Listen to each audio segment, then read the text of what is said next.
Y estoy hablando de don Francisco Villarreal, también un hombre indispensable en la vida democrática del país, Ramón.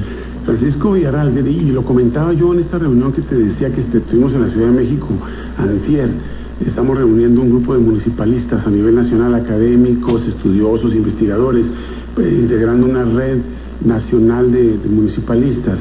Y estábamos acordándonos de Francisco Villarreal, precisamente. Pocos alcaldes y pocos políticos con la claridad de pensamiento sobre lo que implica y significa la autonomía municipal. O sea, estar dispuesto a enfrentarse al gran monstruo federal, estar dispuesto a ir a la cárcel por defender los intereses de la ciudad, es algo que no podemos olvidar los juarenses y que debemos de retomar con mucha intensidad, porque el único camino para que esta ciudad pueda convertirse en lo que queremos es que pueda contar con espacios propios de decisión, y es lo que don Francisco Villarreal quería, que pudiéramos los juarenses tener parte del recurso fiscal que se produce en la ciudad, que pudiéramos decidir qué hacemos con él, y logró por única vez en la historia de este país arrancarle al gobierno federal una tajada de un recurso que se produce por los juarenses en el peaje del Puente Santa Fe, y bueno, pues lo recordamos siempre con mucho respeto. A veces se nos olvida esa conquista. Y hablando de Francisco, se integra otro Francisco, Ramón. Francisco Ortiz Bello viene de redacción, y qué bueno que estás en la mira, porque el día de hoy es importante que nos acompañes, Francisco. ¿Qué tal, José? Gracias por la invitación. Ahí estamos ya. Ahí está ya. Un saludo a tu auditorio, por supuesto, y a Ramón, con mucho gusto saludarlo esta tarde. Gracias. Ex senador ya de la República. Ex senador de la República, ex alcalde municipal, ex alcalde, ex diputado, y bueno, alguien, repito, Francisco, indispensable en la vida de Acción Nacional, y que actualmente pues también sigue siendo uno de los mencionados.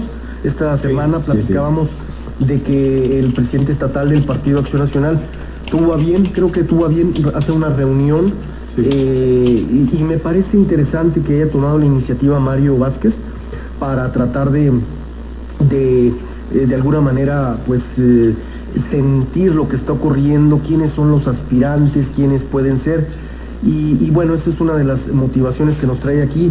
Pero a mí me gustaría, antes de entrar en esos temas del futuro, de futurear, a mí me gustaría preguntarle al ex senador, como bien lo dice Francisco Ortiz Bello, la experiencia para Ramón Galindo de estos 6 años que estuvo en la máxima tribuna de los mexicanos, que es el Senado de la República. ¿Qué le deja Ramón Galindo? Hace unos días tuvimos una reunión en el PAN con la Alianza Estudiantil de Juárez y el grupo juvenil del PAN, hablando de este tema, ¿no? De qué es el Congreso, de cómo es la cotidianeidad del trabajo en el Congreso, y tuvimos la oportunidad de compartir ahí la mesa, Antonieta y un servidor, y el regidor Sergio Madero, el diputado local Héctor Ortiz. Entonces hablábamos de esto, y la verdad es que hay muchas cosas interesantes que decir sobre la vida en el Congreso, el trabajo que hay que impulsar y cómo hay que impulsarlo. Mucha gente no tiene el dato preciso de cómo se dan las cosas, y es un juego de ajedrez que cada vez que se mueve una pieza genera una serie de reacciones, y hay que guardar ciertos equilibrios, ciertos balances para poder sacar las iniciativas que a uno le interesa, y es muy complicado, porque no se trata solamente de balancear a 2 fuerzas políticas, sino 3 o 4 o más, y a veces luchar con intereses que tienen que ver con lo que quieren los pinos, el presidente de la República, que quieren los gobernadores, que quieren ciertos grupos de interés de la comunidad que es válido escuchar. Entonces, jugar con estos intereses es muy interesante.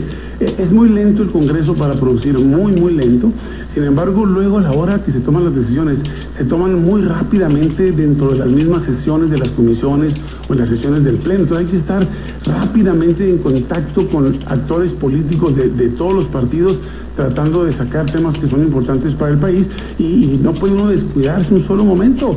Y a mí me tocó vivirlo, momentos en donde ganamos o perdimos votaciones porque un senador se salió al baño, porque ganamos o perdimos votaciones porque un senador se sintió mal y fue a tomarse una pastilla allá a enfermería.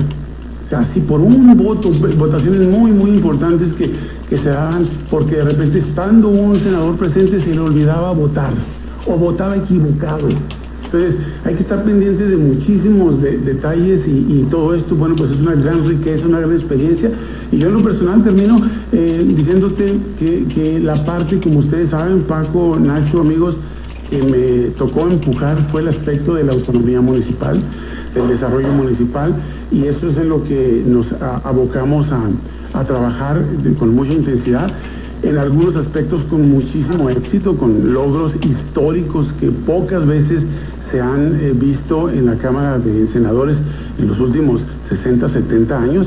Sin embargo, bueno, pues todavía hay mucho trabajo por hacer. Termino diciéndote que la semana que entra me reúno con un grupo de senadores y diputados entrantes para entregarles todo lo que queda pendiente en materia de autonomía municipal, de manera que se les dé seguimiento a las iniciativas, a los dictámenes, a las minutas que ya fueron aprobadas en esta legislatura y que hay que continuar impulsando. Ramón, ¿qué deja pendiente Ramón Galindo allá en el Senado? ¿Qué se queda pendiente? El tema que yo he abordado, damas y caballeros, como ustedes saben, es la libertad municipal, que además, ahorita que mencionábamos a Francisco Villarreal, es un tema que me tocó compartir de manera muy, muy estrecha con don Francisco en su momento, en paz descanse. De manera que la principal parte de mi esfuerzo y mi trabajo, además de otros aspectos que tienen que ver con seguridad, por ejemplo, que es algo que nos interesa mucho a los jóvenes y a todos los mexicanos, fue el aspecto de generarle instrumentos a la comunidad local. Y en ese sentido impulsamos 3 grandes capítulos de reformas, algunos que tuvieron mucho éxito y que siguen vivos todavía como minutas en la Cámara de Diputados, otros que fueron aprobados y luego rechazados en la Cámara de Diputados y otros que están pendientes de ser dictaminados en ambas cámaras. Entonces, hay avances en algunas cosas, en otras está pendiente de hacer un trabajo, pero estamos lejos realmente de lograr consolidar una figura institucional del municipio que realmente logre darle poder al ciudadano para que sea este el que tome decisiones, el que le dé forma a los modelos locales de ciudad, porque estas figuras tienen que estar en la ley forzosamente. No es suficiente con que un alcalde en lo personal quiera hacer cosas, no es suficiente con que un gobernador o regidores o líderes quieran hacer cosas, tiene que estar plasmado en la ley, de manera que sí quedan pendientes muchos conceptos de este tipo que son estructurales, que son complicados incluso a veces de explicarle al ciudadano de a pie, pero que son fundamentales para construir el desarrollo, la paz, la prosperidad de un país. Digo con mucha contundencia, no puede pensarse, amigos, no puede pensarse ni en el hemisferio americano, ni en ninguna parte del mundo, en países desarrollados con municipios pobres. Ese es un concepto que no existe. No puede existir un país fuerte con municipios débiles. La fortaleza surge de lo más importante de un país, y lo más importante de un país no son los partidos, ni es el gobierno, son los ciudadanos. Entonces, todo el trabajo de Ramón Galindo, no solamente en el Senado, sino en toda mi vida política, ha sido de darle poder a los ciudadanos para que el país crezca y tome la forma que la intensidad y la pasión y el coraje y el trabajo y el esfuerzo de la gente logren hacer de él, no solamente lo que quiera hacer el gobierno o los partidos, de manera que ahí estamos y ahí continuaremos. Estamos hablando con el ex senador Ramón Galindo Noriega, quien pues estuvo muy de cerca durante este sexenio que también está a punto, Francisco, de terminar. Estamos hablando del sexenio del presidente Calderón. Sin embargo, ya entregó su sexto informe de gobierno. ¿Qué opinión le merece a Ramón Galindo el trabajo que desarrolló Presidencia de la República? ¿Qué le faltó hacer al presidente? ¿Y cuáles fueron los logros desde el punto de vista? Precisamente, uno de los espacios que era necesario abordar y que no se abordó es aterrizar de manera muy puntual en lo que es la familia mexicana, en lo que es la cotidianidad del mexicano, los grandes logros, por ejemplo, de la macroeconomía. O sea, la economía nacional tiene símbolos ahorita que son envidia de muchos otros países, ¿no? Y hace algún tiempo tuve la oportunidad de conversar con algunos legisladores, senadores precisamente alemanes, que me comentaban que les explicara cómo era que México había mantenido esta estabilidad, por ejemplo, en su nivel de inflación, por ejemplo, ¿no? O en su plataforma de exportación, o incluso en su nivel de empleo, ¿no? Tenemos niveles de empleo del 6-7%, cuando en Europa hay países que tienen el 25-30% de desempleo, ¿no? Entonces, ¿cómo es que México ha podido sortear la crisis del 2009 y haberse repuesto de ella, recuperar todos los empleos, crear más todavía? Entonces, las cifras macroeconómicas están bien.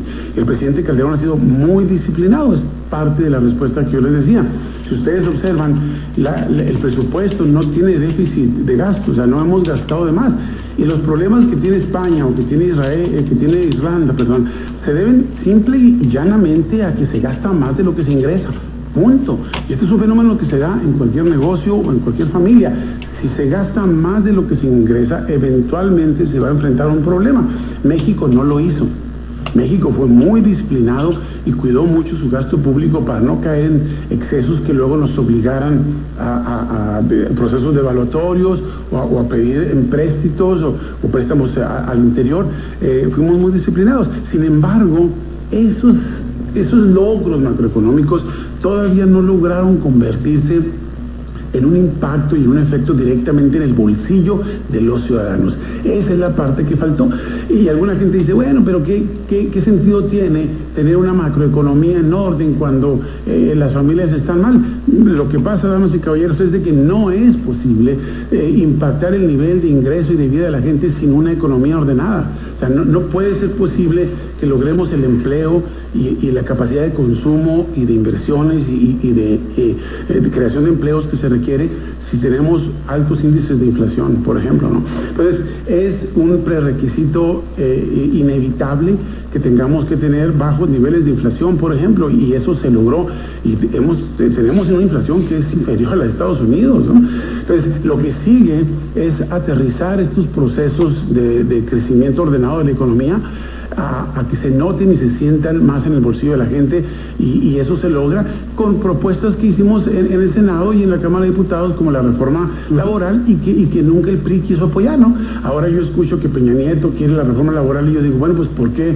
Si tanto la quiso, ¿por qué sus propios compañeros de partido votaron en contra de ella o la rechazaron hace unos meses todavía, ¿no? Pero bueno, pues ojalá que pase. A final de cuentas, yo lo que quiero es que el gobierno haga lo que tiene que hacer, aun cuando hoy su postura sea diferente a la anterior, pero se logren pues que los avances se puedan percibir de manera más clara en las casas de las familias mexicanas.